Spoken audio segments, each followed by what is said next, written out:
राधे राधे भैया बहनी लोगन। चली सुनल जाए आज का कहानी। एक समय का बात ह।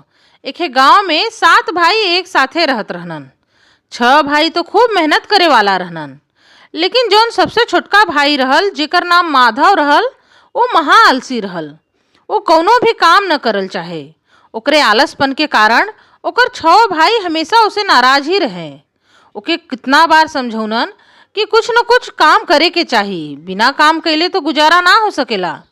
लेकिन माधव रहल कि ओके केहू के बाती का कोनो असरा न होए। बस वो दिन भर घूमे, सोए, खाए और आवारागर्दी करे।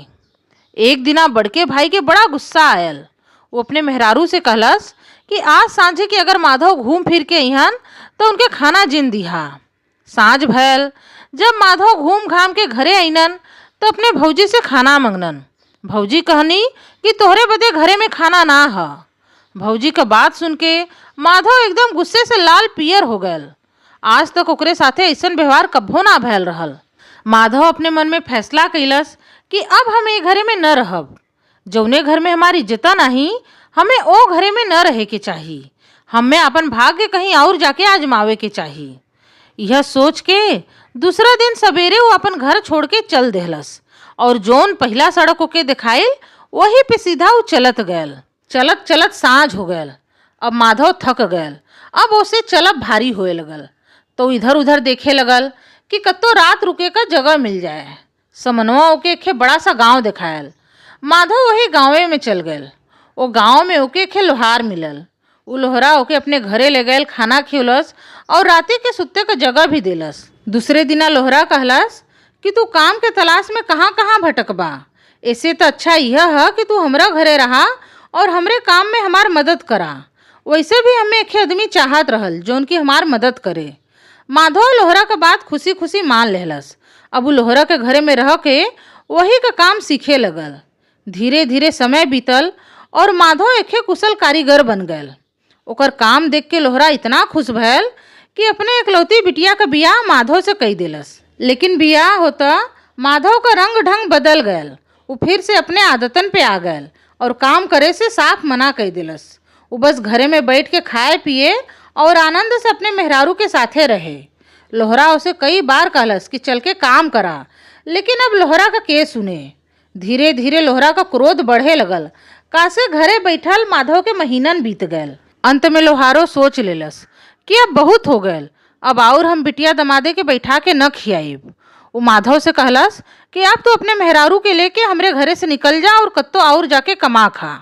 माधव जब जाए से मना कई देलस तो ओके धक्का मार के घरे से निकाल देलस और औजारन के एक झोला उन्हने के दे के कहलस, ई है तोहार दहेज, अगर एकर इस्तेमाल करबा तो तोहार जीवन अच्छे से बीत जाई। अब माधव अपने मेहरारू के लेके दूर एक दूसरे गाँव में चल गयल और वही गांव में जंगल के किनारे के छोट के झोपड़ी बना के वही में रहे लगल।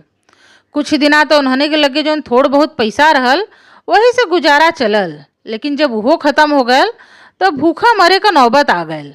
माधव का मेहरारू कहलस कि देखा अब भूखा ना मरल चाहत हुआ तो जा कोनो काम धाम करा। माधव पूछलस कि हम कौन काम करी। माधव का मेहरारू कहलस कि जंगल में जा, लकड़ी काट के लियावा और ओकर कोनो सामान बनावा और बाजारी में ले जाके बेच दा, कुछ न कुछ पैसा तो जरूर मिल जाई। दूसरा दिना सवेरे सवेरे माधव जंगल चल गयल और जंगल से लकड़ी काट के घरे लिए लेस और खूब मेहनत से बढ़िया बढ़िया फर्नीचर बना के ओके ले जाके बाजारी में बेच देलस। जोन पैसा मिलल वो लिया के अपने मेहरारू के दे देलस। पैसा पा के मेहरारूओ खुश हो गयल। अब यह रोज का माधव का काम हो गयल। वो जंगल जाए, लकड़ी काट के लियावे और वही का फर्नीचर बना के बाजारी में बेच दे। ऐसे ही दोनों का समय बीते लगल। एक दिना का बात है, माधव बढ़िया लकड़ी के तलाश में जंगल में बहुत अंदर तक चल गयल। वहाँ ओके ऐसा लगल कि जैसे 2 लोग आपस में बतियावत हुआ। माधव के बड़ा आश्चर्य भयल कि ये घनघोर जंगल में के आ गयल। वो अपने चारों ओरी देखे लगल, लेकिन ओके केहू दिखायल नहीं। जंगल के बीचों बीच माधव के 2 ठे बड़ा बड़ा पेड़ दिखायल। वही दोनों पेड़े में से एक पेड़े का लकड़ी काट के वो अपने घरे ले आयल और वो लकड़ी का खूब सुंदर सा पलंग बनौलस। दूसरे दिना वो पलंग के बेचे बदे वो बाजारे ले गयल। संजोग से वो दिना वही रास्ते से राजा जात रहनन। राजा का नज़र जब माधव के पलंग पे पड़ल तो राजा के बहुत पसंद आयल। राजा वो पलंग के खरीद लेनन। राजा वो पलंग के लेके अपने महल में अइनन। राजा नया पलंग पे ही सोवल चाहत रहनन। यही बदे अपने नौकरन से कह के वो पलंग पे बिछोना बिछोइनन। राती के जब खा पी के राजा अपने कमरा में अइनन और वो नया पलंग पे सुतनन तो उनके लगल कि जैसे केहू बोलत ह। जब राजा इधर उधर देखनन तो का देखत हुआ कि वही पलंग के एक है गोड़ा बाकी के 3 गोड़न से बतियावत ह। ऊ गोड़ा बाकी के 3 गोड़न से कहलस कि देखा हम बहरे घूमे जात हई, तू तीनों जानी मिल के पलंग के टिकौले रहा, हम जल्दिए लौट आईब। इतना कह के ऊ गोड़ा कमरा के बहरे चल गयल। ई नजारा देख के राजा का नींद उड़ गयल। अब उनके नींद कहे आवे। अब वो घोड़ा के लौट के आवे के इंतजार करे लगनन। थोड़ी देर में वो घोड़ा लौट आयल। ओके देख के बाकी का 3 घोड़ा पूछे लगनन कि तू कहाँ गयल रहला और तू का देख के अइला। तो घोड़ा कहलस हम तो राजा के रसोई में गयल रहली और वहाँ का देखली कि राजा का जितना भी कुल दासिन रहनी उ रसोईन में से बढ़िया बढ़िया सामान पकवान अपने घरे भेजवावत रहनी।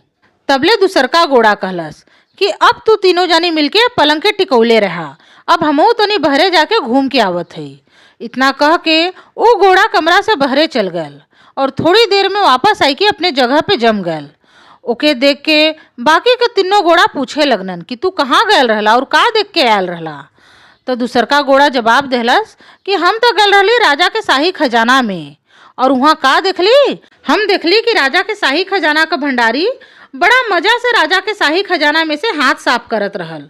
उ 2 ठे थैली में ढेर का धन भरलस और ओके अपने घरे भेजवा देलस। तबले तीसरका घोड़ा बोले लगल कि अब तू लोगों ने पलंग के संभारा, अब हमहू तनी बहरे घूम के आवत हई। इतना कह के तीसरका घोड़ा भी कमरा से बहरे चल गयल और थोड़ी देर में वापस लौट आयल। ओके वापस आयल देख के 3 घोड़ा वहू से पूछे लगनन कि तू कहाँ गयल रहला और का देख के अइला। लेकिन तीसरका घोड़ा कुछ बोलस नाही, वो चुपचाप अपने जगह पे जाके जम गयल। ओके चुप देख के बाकी का 3 घोड़ा उसे बार बार पूछे लगनन कि तू कहाँ गयल रहला और का देख के आयल रहला। तो तीसरका घोड़ा गुस्से से चिल्ला के कहलस कि तू लोगन बार बार काहे पूछत हुआ, हम न बताइब, कासे की बहुत लज्जा का बात ह। ओकर बात सुन के बाकी का 3 घोड़ा और उत्सुकता से पूछे लगनन कि कैसन लज्जा का बात, जल्दी बतावा, तू का देख के अइला। तो तीसरका घोड़ा कहलस कि हम का बताई तो लोगन के कि हम का देख के आए। हम गयल रहली रानी के कमरा में, वहाँ हम राजा के मंत्री के देखे। राजा का मंत्री रानी के बगल में बैठल रहल और दोनों आपस में बतियावत रहनन। तो 3 घोड़ा फिरो पूछनन का बतियावत रहनन, जल्दी बतावा। तीसरका घोड़ा कहलस राजा का मंत्री रानी से कहत रहल कि तू कैसहू भी करके राजा के मार डाला, ओकरे बाद हम दोनों जानी खूब आनंद से रहे के। तो रानी कहनी अरे नहीं बाबा, अगर राजा हमें पकड़ लेनन तो उता हमें जिंदगी भर बदे कारावास में डाल दीहन। रानी का बात सुन के मंत्री के गुस्सा आ गयल और वो एक झापड़ रानी के मुँहे पे मार देलस। ओकरे उंगली के निशान अभइयों रानी के गाली पर ह।